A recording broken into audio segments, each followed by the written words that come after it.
নমস্কার বন্ধুরা, পল্লবী কুকিং চ্যানেলের আরও নতুন একটা রেসিপিতে তোমাদের সবাইকে অনেক অনেক স্বাগত। তো আজকে আমি তোমাদের জন্য নিয়ে চলে এসেছি বেকারি স্টাইলে ঝাল নিমকির রেসিপি নিয়ে। এই নিমকিগুলো কিন্তু তোমরা একবার বাড়িতে বানিয়ে মাস জুড়ে সংরক্ষণ করে রাখতে পারবে, আর খেতে কিন্তু অসাধারণ হয়। আর চায়ের সঙ্গে কিন্তু তোমরা এই নিমকিগুলো পরিবেশন করতে পারবে। তো চলো কিভাবে আমি এই নিমকিগুলো বানিয়েছি দেখে নেওয়া যাক। তো দেখো, নিমকিগুলো বানানোর জন্য আমি এখানে নিয়ে নিয়েছি 1 বাটি ময়দা, দিয়ে দিচ্ছি অল্প একটু লবণ, আর দিয়ে দিচ্ছি অল্প একটু কালো জিরে, আর দিয়ে দিচ্ছি 2 চামচ সুজি,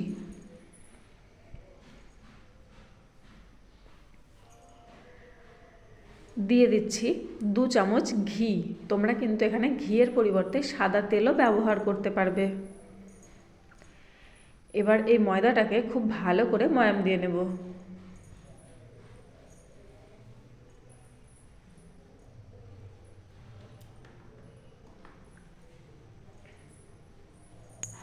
দেখো, এরকম হাতের মুঠোয় করে নিচ্ছি, মুঠো হয়ে যাচ্ছে। এরকমভাবে করলেই কিন্তু ময়দার ময়ামটা একদম পারফেক্ট হবে। তো এখন একটু একটু জল দিয়ে একটা ডো বানিয়ে নিচ্ছি, আর আমি কিন্তু এখানে রুম টেম্পারেচারে থাকা জল দিয়েই কিন্তু ময়দাটা মাখছি। তো অল্প অল্প করে জল দিয়ে একটা শক্ত ডো বানিয়ে নিচ্ছি আমি।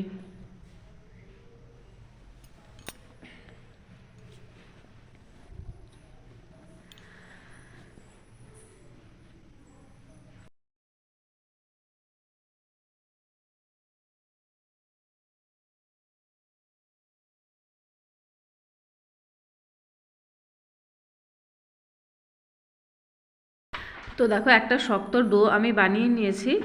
এবার এই ডোটাকে আমি 5 মিনিটের জন্য ঢাকা দিয়ে রেখে দিচ্ছি, আর ফিরে আসছি 5 মিনিট পর। দেখো, এখন কিন্তু ময়দার ডোটা অনেকটাই নরম হয়ে গেছে। এখন আমি এখান থেকে কিছুটা ময়দা নিয়ে নিমকিগুলো বানাবো, আর বাকি ডোটা দিয়ে আমি অন্য একটা রেসিপি করব। তো দেখো, এখান থেকে আমি অল্প একটু ময়দা নিয়ে নিয়েছি, দিয়ে দিচ্ছি ময়দার ভিতরে গুঁড়ো লঙ্কা, আর দিয়ে দিচ্ছি অল্প একটু ইয়েলো ফুড কালার। লঙ্কাটা তোমরা যেরকম খাবে সেই বুঝে দেবে। তো এখন এই ফুড কালার আর লঙ্কাটা খুব ভালো করে এই ময়দার সঙ্গে মিশিয়ে নিতে হবে।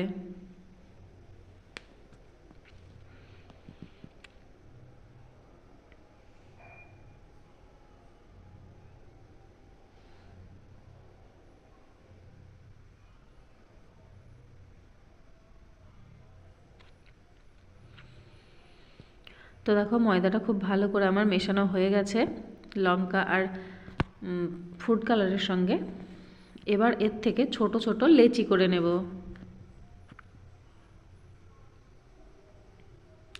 দেখো, আমি এইটুকুনি ময়দা নিয়েছি, এইটুকুনি ময়দাতেই কিন্তু অনেকগুলো নিমকি হবে। তো দেখো, আমি একটা ছোট লেচি বানিয়ে নিয়েছি, আর একটা পাতলা রুটি বানিয়ে নেব প্রথমে। তো দেখো, পাতলা একটা রুটি বানিয়ে নিয়েছি, তারপরে এরকম একটা ছুরির সাহায্যে এরকমভাবে ছোট ছোটোভাবে কেটে নিচ্ছি। তোমরা যদি বড় নিমকি করতে চাও তাহলে কিন্তু বড়ও করতে পারো, অথবা এর থেকেও যদি ছোট করতে চাও তাহলে কিন্তু ছোট করে নিতে পারো। তো দেখো, প্রথমে এরকম লম্বা লম্বা করে আমি দাগগুলো কেটে নিচ্ছি।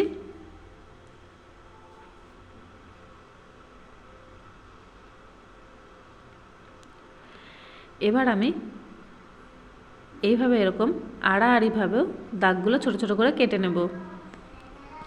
তো তোমরা দেখতেই পারলে কত সহজেই কিন্তু বাড়িতে একদম বেকারি স্টাইলের নিমকি বানানো যায়। আর এই নিমকিগুলো কিন্তু খেতে অসাধারণ হয়, বিকালে চায়ের সঙ্গে কিন্তু অসাধারণ লাগে খেতে।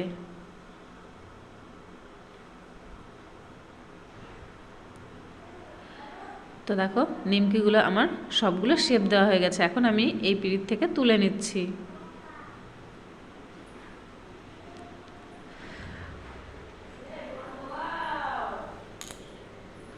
তো দেখো, খুব সুন্দর কিন্তু শেপগুলো চলে এসেছে।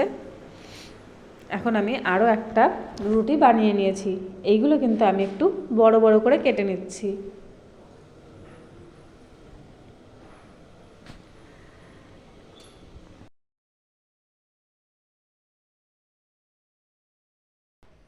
তো দেখো এইরকমভাবেও কিন্তু তোমরা করে নিতে পারবে,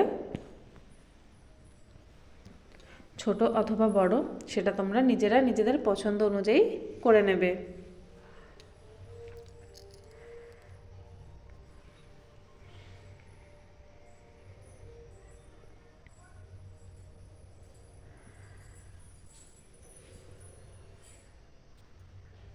তো দেখো সবগুলো আমি এরকমভাবে ছাড়িয়ে নিয়েছি, আর এক পাশে আমি কড়াইতে তেল দিয়ে দিয়েছি। তেলটা খুব ভালো করে গরম করে নিয়ে ফ্লেমটা কিন্তু একদম লোতে করে রেখেছি। আর এখন কিন্তু এই নিমকিগুলো দিয়ে দিচ্ছি কড়াইয়ের ভিতরে। আর দেখো দেওয়ার সাথে সাথেই কিন্তু নিমকিগুলো ফুলে উঠছে।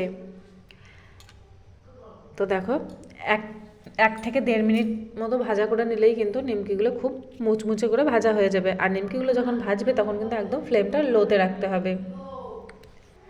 তো দেখো নিমকিগুলো আমার খুব ভালো করে ভেজে নেওয়া হয়ে গেছে। 2 মিনিট ধরে আমি ভেজে নিয়েছি। এবার এগুলোকে আমি তুলে নিচ্ছি। আর বাকি যেগুলো আছে সেগুলো আমি একই রকমভাবে ভাজা করে নেব। তো দেখতেই পাচ্ছ একটার গায়ে কিন্তু একটা লেগে গেছে, কিন্তু কড়াইয়ের ভিতর দেওয়ার পর কিন্তু সেগুলো ছেড়ে যাচ্ছে আর খুব সুন্দরভাবে কিন্তু ফুলে উঠছে।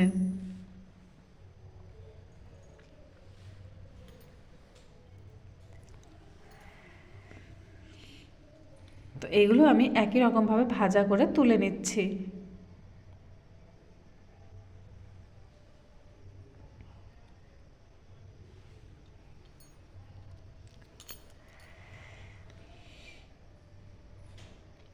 তো বন্ধুরা সবগুলো ভাজা করে আমি একটা প্লেটের ভিতরে নামিয়ে নিয়েছি। আর এগুলো দেখতেই পাচ্ছ একদম কিন্তু দোকানের কেনা নিমকির মতন হয়েছে, আর খেতেও কিন্তু অসাধারণ হয়। তোমরা কিন্তু 1 মাস এগুলোকে এয়ার কন্টেনারে করে সংরক্ষণ করে রাখতে পারবে। তো বন্ধুরা আশা করছি আজকের ভিডিওটা তোমাদের ভালো লেগেছে। যদি ভালো লেগে থাকে তাহলে লাইক কমেন্ট শেয়ার করে দেবে।